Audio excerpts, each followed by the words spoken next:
Dear students, today we will try to establish the differential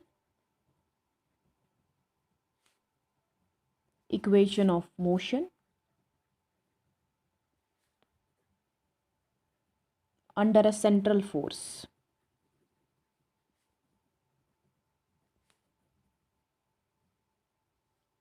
We know that force is mass into acceleration, as simple as that. Then, in case of a motion which involves both radial and angular component, we can write it as m AR, the radial component of acceleration, and the angular component of acceleration, right? So if this is a central force, we can further write it as Fr r cap, because it is dependent only on the distance between the two bodies. It is directed along the center, towards the center. So we can write it in this manner. And we know that in case of central force, only the radial component is important, because it is dependent only on the distance between the two bodies. And this component is irrelevant. So we'll choose to write it only as MAR. So F of R cap is MAR R cap, right? So this is the radial component of the acceleration, and R cap is the direction vector. Now this and this goes, we are left with F of R is equal to MAR only. Now if you go back to the previous video wherein we have discussed about the spherical polar coordinates, plane polar coordinates, you know that radial component of acceleration is given by r double dot minus r theta dot square. That's it. So F of R is mr double dot minus mr theta dot square. So this mr double dot will be F of R plus mr theta dot square. Now we know that angular momentum J is given by mr square theta dot. You have already done this many times in the previous videos, that angular momentum is given by mr square theta dot, where mr square is the moment of inertia and theta dot is the angular velocity, right? So from here we can obtain that theta dot is J by mr square. In this expression we are in need of theta dot square. So theta dot square will be J square m square r4, right? So we'll substitute this value here. We get mr double dot is equal to F of R plus mr. For theta dot square, we'll write J square by m square r4. So mr double dot is equal to F of R plus 1 r will go with this. So this is J square by mr cube. So this is an important equation that we have obtained, and we have to actually manipulate the same equation to obtain the differential equation of motion under a central force. Now we make a substitution that r is equal to 1 by u. Therefore, how can we rewrite this equation? We can write it as mr double dot is equal to F of 1 by u plus J square. For r cube I can directly write u cube, right? 1 by r cube I can directly write u cube. So it is J square u cube by m. Now remember this equation. Now we are going to manipulate the same equation. So we made this substitution that r is equal to 1 by u. All we need to do is that we have to find the value of r double dot. Rest we are done. So we have to substitute only the value of r double dot. So we'll find that r double dot by the substitution that we made. So what substitution did we make? We made that r is equal to 1 by u, right? So r dot is how much? Minus 1 by u square du by dt. I can further break it by using chain rule, that it is 1 by u square du by d theta by dt. And what is d theta by dt? Again, that is theta dot. So minus 1 by u square theta dot du by d theta. Next, I am in need of r double dot. So for r double dot, I can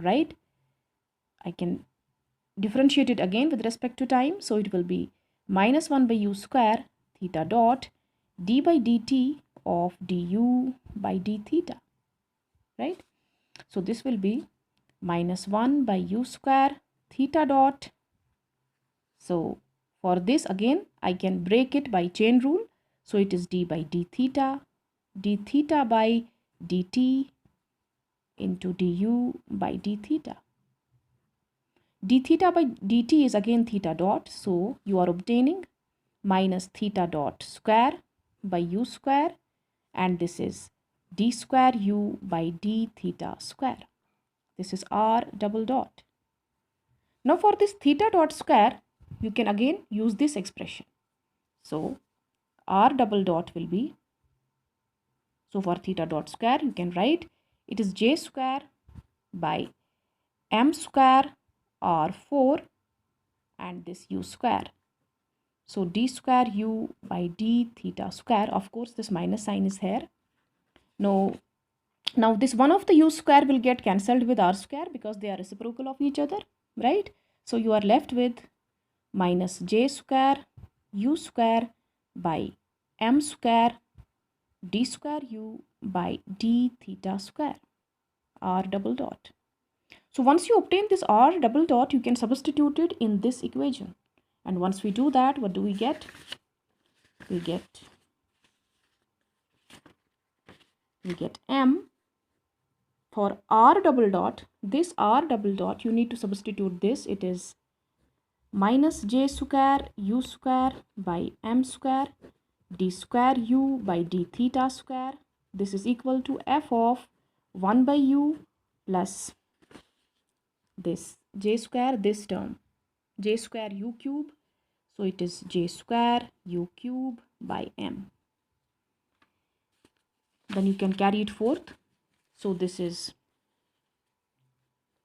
1m will go with this. You are left with minus j square u square by m d square u by d theta square is equal to f of 1 by u plus j square u cube by m, right? Now from here we'll carry it forth in this manner. So take this factor entire along this. So you get d square u by d theta square is equal to minus m by j square u square, f of 1 by u is equal to plus j square u cube by m into minus times the same thing, that is minus m by j square u square, right? So what are you left with? D square u by d theta square is equal to minus times m by j square u square, f of 1 by u minus m will go with this, j square will go, you are left with only one u. So once you take this u to this side, it will be d square u by d theta square plus u is equal to minus times m by j square u square, f of 1 by u. Now in order to give a good meaning to this equation, you need to interpret for force. We know all other quantities. M is mass, u is the reciprocal of r, j is the angular momentum, theta is the polar coordinate, but you need to express this f more properly to give a meaning to this equation. Now we know that in case of central forces or which involve planetary motion or gravitational forces, the forces are mostly attractive, right? So for this f of 1 by u, I can say that if it is a gravitational force which is of the type of g m1 m2 by r square, so I can say that it is minus c u square. Remember, I have made this kind of substitution, that gravitational force is g m1 m2 by r square, because this g m1 m2 product is a constant. For that constant I write c, and for the reciprocal of r square I write u square, and I write minus sign because all attractive forces are represented by a negative sign. See, all of you understand that the product of plus and minus, two charges which are plus and minus, they always attract each other, but the product is how much? Plus into minus is minus. Similarly, all the forces which show an attractive effect, we give a negative sign to them. And the forces that repel, say minus and minus, they repel, but their product is minus minus plus. Similarly, plus and plus, they repel, but their product is again plus, right? Only in case of attraction is their product minus. And this is also true in case of gravitational forces, right? So whenever you have to express an attractive force, a bound force, we give a negative sign to it. The negative sign simply indicates that the forces are attractive. The system is a bound system, right?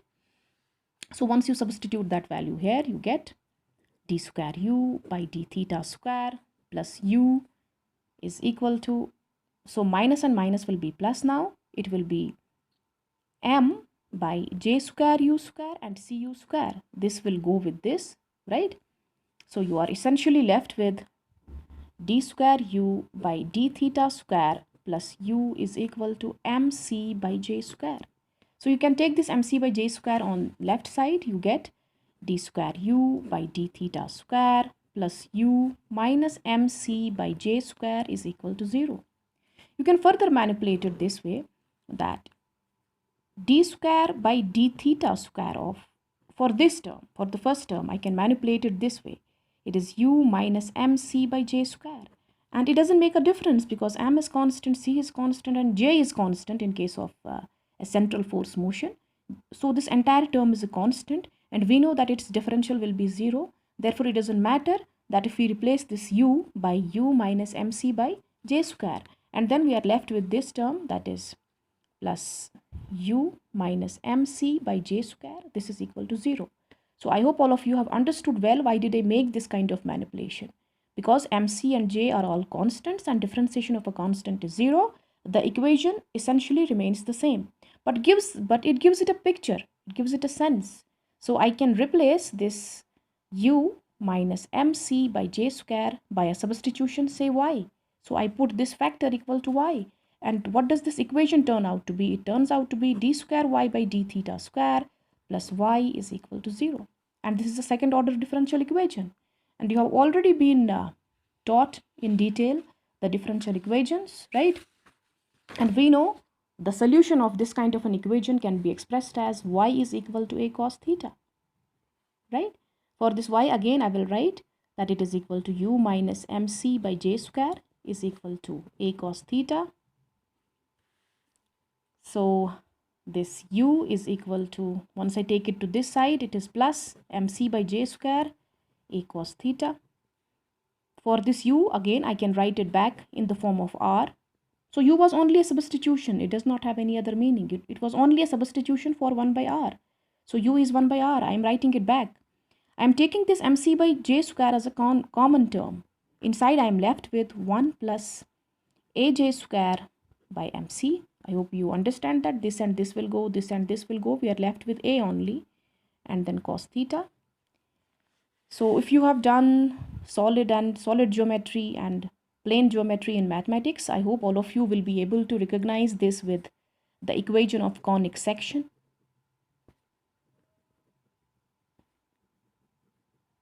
And that is 1 by r is equal to 1 by L, 1 plus epsilon cos theta. So where L is the length of the conic section and E, this term E, rather epsilon, is called the eccentricity. Remember, if E attains a value greater than 1, the path of the particle or the object would be a hyperbola. If E is equal to 1, the path of the object involved in the central force field would be a parabola. If this E attains value between 0 and 1, the path will be an ellipse. And if this E attains a value 0, the path will be a circle. Because we know that circle is uniform, right, in its length and breadth all along the plane, right? So its eccentricity is 0. So E is 0, the path will be a circle. If the value of E is between 0 and 1, the path will be an ellipse. In this case, it will be a parabola. And in this case, it will be a hyperbola. And if you have understood well this derivations, these will be useful in understanding the Kepler's laws of planetary motion. So that's all about the differential equation of conic section. And that is basically this. Remember this equation. This is the differential equation of conic section, right? Or this equation. So once you have understood it well, you can make use of the same thing to understand well the Kepler's laws of planetary motion. That's all.